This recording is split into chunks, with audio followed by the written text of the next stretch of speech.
दोस्तों, अमेरिका में नई सुबह का आगाज़ हो चुका है और डोनाल्ड ट्रंप जो हैं अमेरिका के 47th प्रेज़िडेंट बन चुके हैं।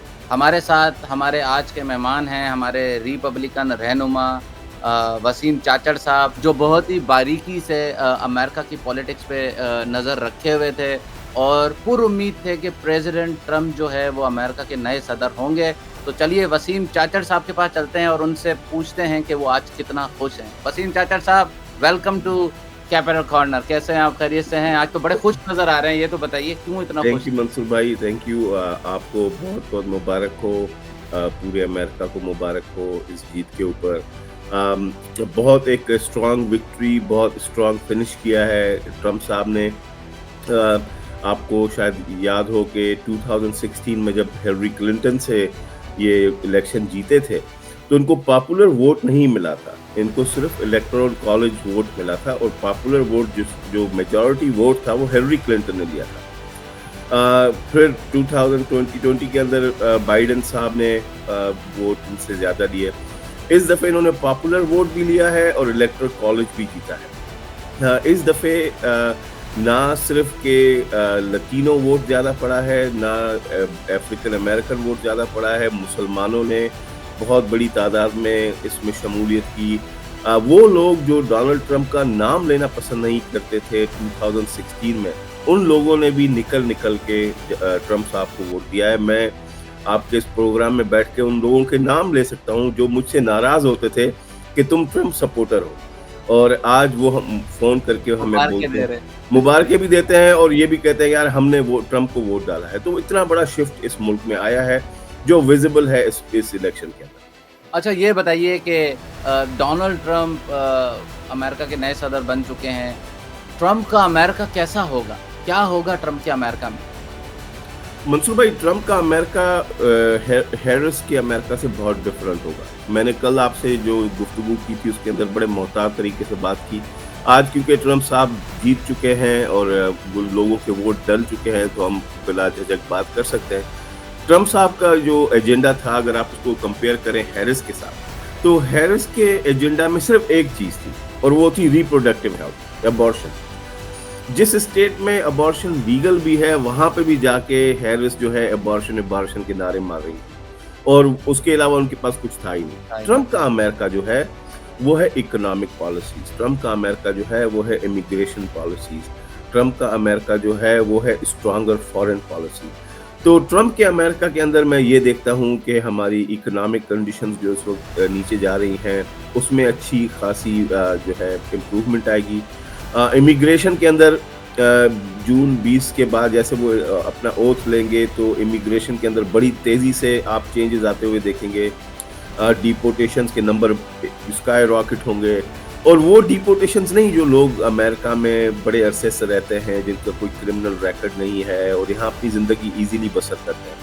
मैं उन लोगों की बात कर रहा हूँ जो ये पिछले 4 साल के अंदर जो अमेरिका में आए हैं और यहाँ पे बड़े मज़े से टेम्पररी प्रोटेक्टिव स्टेटस, जिसको हम टीपीएस कहते हैं, उसके ऊपर वो वेलफेयर बेनिफिट्स भी ले रहे हैं और मज़े भी कर रहे हैं। वो सब वापस जाएँगे। और उसके बाद आ गई आपकी फॉरेन पॉलिसी। फॉरेन पॉलिसी में ट्रंप साहब का ये कहना है कि हमें वॉर्स की ज़रूरत नहीं है। तो यूक्रेन और इज़राइल, इन 2 के ऊपर भी हम कुछ चेंजेस आते हुए देखेंगे। तो ट्रंप का अमेरिका एक स्ट्रॉन्गर अमेरिका होगा, ट्रंप का अमेरिका इकोनॉमिकली स्टेबल अमेरिका होगा, ट्रंप का अमेरिका एक एंटी वॉर एक अमेरिका जो है वो हम देखेंगे। अच्छा, ये बताइए कि पाकिस्तान को ट्रंप के आने से क्या फ़ायदा होने वाला है? क्योंकि इंडिया और चाइना के जो रिलेशनशिप हैं वो तो अमेरिका से आपको सारी कोई ढके-छुपे नहीं हैं। इंडिया की तरफ बहुत ज़्यादा इंक्लाइन करते हैं अमेरिकन पॉलिटिशियन। पाकिस्तान की तरफ तो बाइडेन साहब ने 5 साल में उनको कॉल तक नहीं की। तो क्या आपको लगता है कि ट्रंप साहब तो अब प्रेज़िडेंट बन चुके हैं, क्या उनका झुकाव पाकिस्तान की तरफ होगा? पाकिस्तान से अमेरिका के रिलेशनशिप अच्छे होंगे? क्या इमरान खान साहब जो हैं ये उम्मीद कर सकते हैं कि डेविड लू के कहने पे अगर उनकी हुकूमत उल्टाई जा सकती है, तो डोनाल्ड ट्रंप के कहने पे उनकी हुकूमत वापस लाई भी जा सकती है? तो मंसूर भाई, इसमें 2 चीज़ें, एक तो ले लेते हैं पहले कि ट्रंप एक बिज़नेसमैन है और वो बिज़नेस डील्स करता है और वो अपने मुफाद को देख के कोई भी फैसला करेगा। तो उसके अंदर आपको मालूम है इंडिया का स्ट्रॉन्गर होल्ड है, इंडिया बहुत बड़ा जो है मार्केट में प्लेयर है, उसकी इंपोर्ट एक्सपोर्ट्स में और उसकी जो सर्विस इंडस्ट्री है उसमें इंडिया बहुत आगे है। तो मैं नहीं समझता कि पाकिस्तान को किसी किस्म का एज सच एक्स्ट्रा फेवर मिलेगा, कोई अफगानिस्तान में इंटरेस्ट नहीं है इस वक्त। तो पाकिस्तान किसी एज स्ट्रेटेजिक तरीके से अमेरिका के इस वक्त काम नहीं आ सकता अनटिल अनलेस कोई ऐसी चेंज आए और पाकिस्तान की ज़रूरत पड़े। मैं नहीं समझता कि ट्रंप की फॉरेन पॉलिसी पाकिस्तान के लिए बाइडन से कुछ ज़्यादा चेंज होगी। प्रो इंडिया स्टैंस रहेगा, क्योंकि बिजनेस के तरीके से डोनाल्ड ट्रंप सोचते हैं, तो of course pro India he approach रहेगी। और चाइना के लिहाज से तो आपको मालूम है वो कह चुके हैं कि वो टैरिफ्स के अलावा अगर चाइना कुछ करेगा तो वो उसी तरीके से पत्थर का जवाब जो है वो ईंट से देंगे। तो उस लिहाज से मैं नहीं समझता कि पाकिस्तान को कोई स्पेशल फेवर मिलेगा। जहाँ तक इमरान खान का सवाल है, तो मैंने आपके प्रोग्राम में कल भी यही कहा था कि इमरान खान के सपोर्टर्स ने कुछ भी नहीं किया, उन्होंने कोई डोनेशन नहीं दी, अगर हो भी तो एक मिनिस्कल अमाउंट होगी।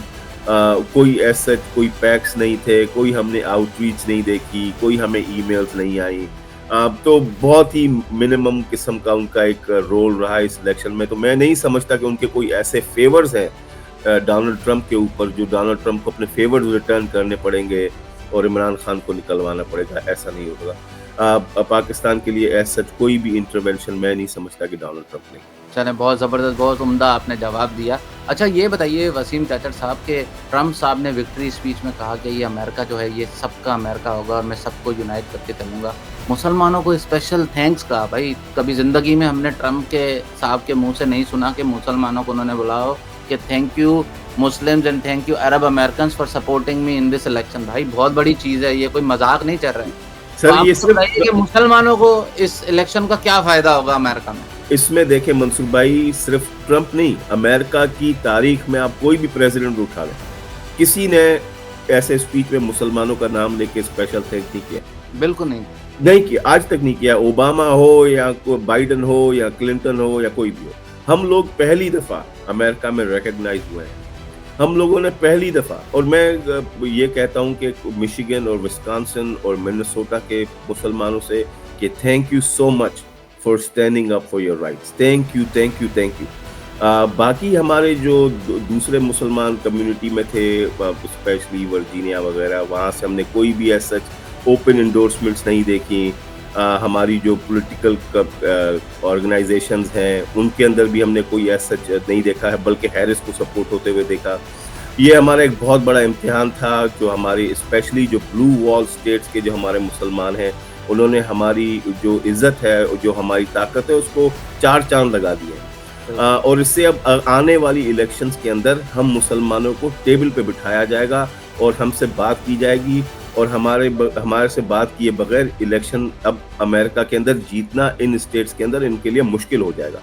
तो डेमोक्रेट हो या रिपब्लिकन हो, आप किसी को भी वोट दें, मुसलमानों ने इस दफ़े ये साबित कर दिया है कि अगर आपको इन स्टेट से जीतना है तो आपको हमारे साथ बैठ के बात करना पड़ेगा। तो उस लिहाज से तो मैं बहुत बहुत खुश हूँ।